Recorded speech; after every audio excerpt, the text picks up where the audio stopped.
Hi, this is Dale Buchanan, the host of Puppy Talk Podcast. Before we get started today, I wanted to let you know of my new book, The Complete Puppy Training Manual. It's available on Amazon in 4 formats: Kindle ebook, paperback, hardcover, and audiobook. You can find it on Amazon right now. It's called The Complete Puppy Training Manual, and I will put a link in the show notes of this episode. I'm Dale Buchanan, and this is Puppy Talk, the podcast that offers free advice and tips for raising a happy, healthy, and obedient puppy. For more information on this podcast, visit us online at puppytalkpodcast.com. Welcome to Puppy Talk episode number 81. I'm your host, Dale Buchanan. This week I'm going to talk about potty training. I've got 5 potty training tips for you. I get a lot of inquiries from people asking for potty training tips or how do they housebreak their puppy.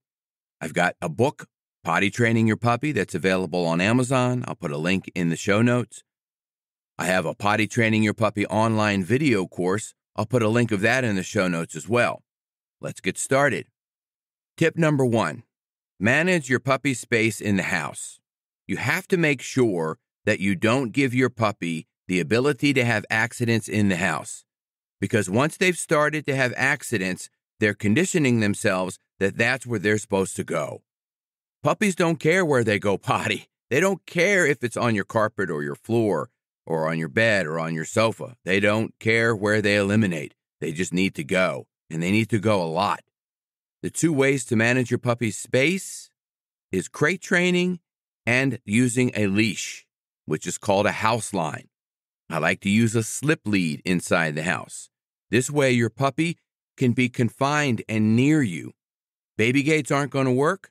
Playpens aren't going to work because it gives them too much freedom too soon.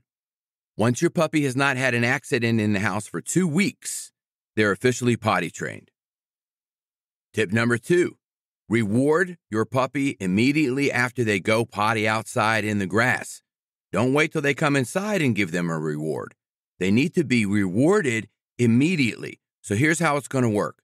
You take your puppy outside on a leash, and it's best to do this on a leash because you can control their space. You know where they are. Once they go potty, you can immediately say, yes, good boy or good girl, and give them the food reward. You've got to have the marker and the reinforcer, which is the food reward, immediately after each other. And you have to have both of those immediately after the behavior. You don't want to wait longer than that second because then you're going to miss the opportunity to reinforce that behavior. The reason why you want to have your puppy on a leash when you're potty training them is 1, so you can control their space outside, and 2, when they eliminate and go poop, you want to inspect that poop because a lot of puppies get worms and giardia at a very young age, and they get it very easily and frequently. You want to make sure the poop is soft but not runny, and it doesn't have any odd-looking things inside of it. You can see worms.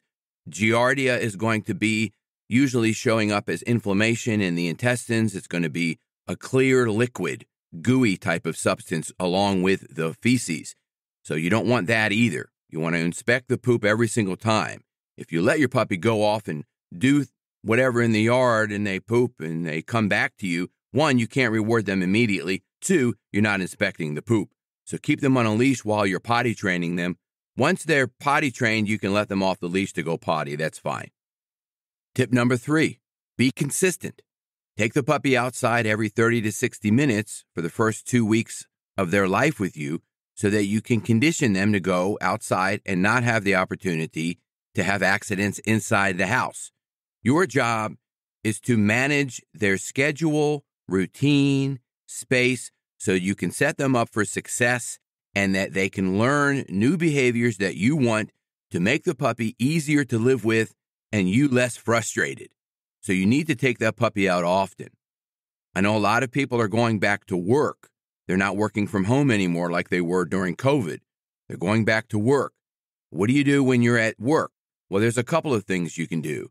1, get a puppy on the weekend so that you start conditioning them on that Saturday, Sunday. You can spend a tremendous amount of time giving them food and water, and taking them outside to start getting them potty trained immediately. If you have a holiday weekend, like Labor Day, for example, you've got that Monday off, most people do anyway, and you can use that day. Also, it's not a bad idea to take a few days leave to help potty train your puppy and get everything under control when you get a new puppy. The next thing you can do is, if you're not able to do any of that, you can hire a dog walker. You can have somebody come over a couple of times a day initially to take your puppy outside. This way, you're going to condition them to go outside versus go in their crate, go in their playpen, go inside the house. It's very important to be consistent with taking your puppy outside as many times as you can so they have more opportunities to learn the behavior, get rewarded for the behavior, and get conditioned. Tip number 4, don't use pee pads. I know a lot of people get puppies from the breeder or from somewhere else, and they're given a whole box of pee pads to take home with them. Throw them in the trash and start teaching your puppy to use a leash and to go outside and go potty on the grass. This is probably the number one reason why puppies are conditioned to go in the house in the first place. They get a puppy from the breeder, it's conditioned to go on pee pads. The puppy comes to the new home looking for a pee pad. It sees a carpet. Oh, that's similar texture to a pee pad, so I'm just going to go pee right here. And it happens almost with every single person that hires me. Their puppy is going on their carpet or on a rug. You don't want to use pee pads. You want to throw them away and immediately get your puppy outside, often in your grass, to go potty. This is very, very important. Dog trainers are not going to come over and teach your puppy to go on pee pads. At least no dog trainers that I know of. We're going to teach you to take your puppy outside and go in the grass. And it's a very simple process. In addition, the smell of urine and feces in your house is just disgusting. So I do not recommend pee pads. I recommend you get rid of them immediately and you start taking your puppy outside and you spend the time teaching your puppy to go in the grass. If you're concerned about your puppy going outside in the grass in your yard before they have all of their rounds of shots, listen to podcast episode number 59 called Potty Training and Puppy Vaccines. This should clear up a lot of concerns you have about taking your puppy outside to go potty on grass before they're fully vaccinated. Tip number 5, combine potty training with obedience and leash training. It's a mistake to just focus on potty training your puppy.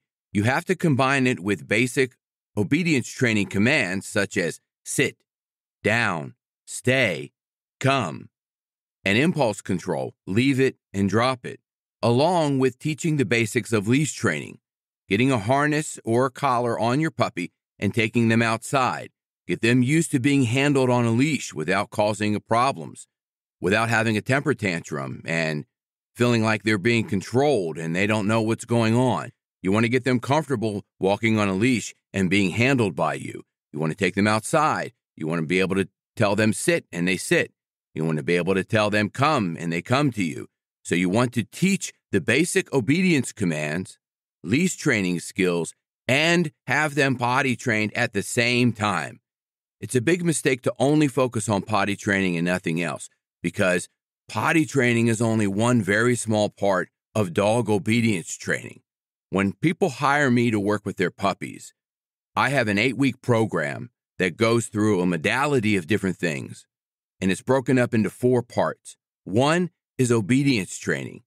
Sit, down, stay, come, leave it, drop it, bed.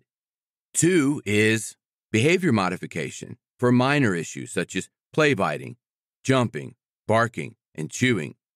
3 is a significant amount of leash training so that we can segue into the next thing, which is socialization. The socialization that I do with puppies is I take them to places publicly so that they can get socialized and behave and be calm around a lot of distractions, around a lot of people and other dogs and sights and sounds. My program is a precursor to the AKC Canine Good Citizen Test and certification, which absolutely requires your puppy to behave in public and be a good boy or a good girl. And there's 10 items on that test. You can find more information on the AKC website, Canine Good Citizen. Don't focus just on potty training. Focus on everything with your puppy, and potty training will become a lot easier. I hope this information was helpful to you. If you have any questions, feel free to contact me through puppytalkpodcast.com, and be sure to check out the links in the show notes for the book and the online course on potty training your puppy. This is Dale Buchanan, host of Puppy Talk Podcast. I have an announcement of a new book that I just published called Potty Training Your Puppy. It's available on Amazon in Kindle and paperback, soon to be available on audiobook. You can find out all the details of this book using the link in the show notes. It's called Potty Training Your Puppy. It's a comprehensive book with a simple and effective way to help potty train your puppy, and it really works. Check out the link in the show notes.